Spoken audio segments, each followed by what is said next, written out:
అబ్బా పిల్లలంటే గిట్లుండాలి, ఆదర్శ ప్రేమికులు. సిగ్గు తప్పిన సన్నాసులు. 16 సంవత్సరాల బాలిక సంవత్సరం కింద పరిచయమైనోని కోసం 9 నెలలు మోసికన్న తన తల్లిని సుత్తెతోటి కొట్టి చంపింది.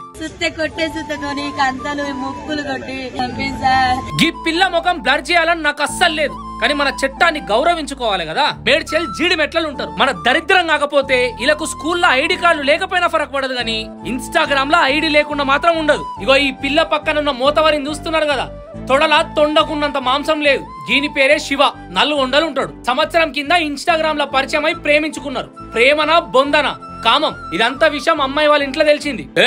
మననే వడాపేది, మనకేం తక్కువ, మా అంటే వయసు ఒక్కటి లేదేమో, నడు పోదాం అని పారిపోయారంట. సిగ్గు తప్పిన ప్రేమికులు. ఇంట్లో వాళ్ళు ఏడున్నారో వెతికి ఆ పిల్లని పట్టుకొని ఇంటికి తెచ్చుకున్నారు. మేము సంవత్సరం నుంచి ప్రేమించుకుంటే మా ప్రేమను దూరం చేస్తారా? ఆ పిల్ల ఆ సొంత తల్లినే సంపుదామని నిర్ణయించుకున్నది. ఈ ప్రేమించినోడిని ఇంటికి పిలిచింది. వాని తమ్ముడంట యశ్వంత్ అనేటోడు, ఈ పిల్ల ముగ్గురు కలిసి ఇట్లా పని చేసుకుంటున్నటువంటి అంజలి తన తల్లిని, మా అమ్మ ఇంట్లో పూజ చేస్తాను రమ్మని బిడ్డ పిలిచిందంట, వెనకాలకి లేచి బుద్ధి చంపేసింది సార్. ఇక చచ్చిపోయింది అనుకుని వెళ్ళిపోయారు. చెల్లె చావలేదంట, కొనుక్కుతో కొట్టుకుంటా అంటే మళ్ళీ పిలిచిందట. వాడు పోయిన తర్వాత రా మా అమ్మ చచ్చిపోలేదు, చంపేసినాక మనం ఇద్దరు వెళ్ళిపోతే రమ్మంటే వాడు మళ్ళీ వచ్చి ఎప్పులంతా బుద్ధి చంపేసి సార్.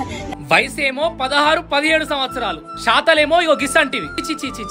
సొంత తల్లినే సంపిర్రంటే ఇక రాను రాను బంధాలకు విలువేడుంటది. వీళ్ళకు ఈ తల్లిదండ్రులు శత్రువులు ఎందుకు అవుతారంటే వాళ్ళు కొడుతున్నారు, తిడుతున్నారు, మమ్మల్ని అర్థం చేసుకుంటలేరు, చక్కగా ప్రేమిస్తలేరు, విక్టిమ్స్ అయిపోతారు వాళ్ళ ఇంట్లోనే. ఇక బయట ఎవడన్నా కొంచెం ప్రేమ చూపియంగానే అబ్బా ఇంత ప్రేమ నాకు ఏడ దొరుకుతుంది. తల్లిదండ్రులు మీ పిల్లల మీద అతి నమ్మకం పెట్టుకోకండి. ఫోన్లల్లా వాళ్ళు ఏం చేస్తున్నారో జర గమనిస్తుండండి. ఇది కలియుగం, బయట కల్తీ నా కొడుకులు ఉంటారు. అమ్మాయిలు కూడా చక్కగా లేరు, అందరంతకే తయారయ్యారు. చేతులకెళ్ళి జారిపోయినాక ఏం చేయలేవు, చేతులు కాలినాక ఆకులు పట్టుకొని లాభం లేదు.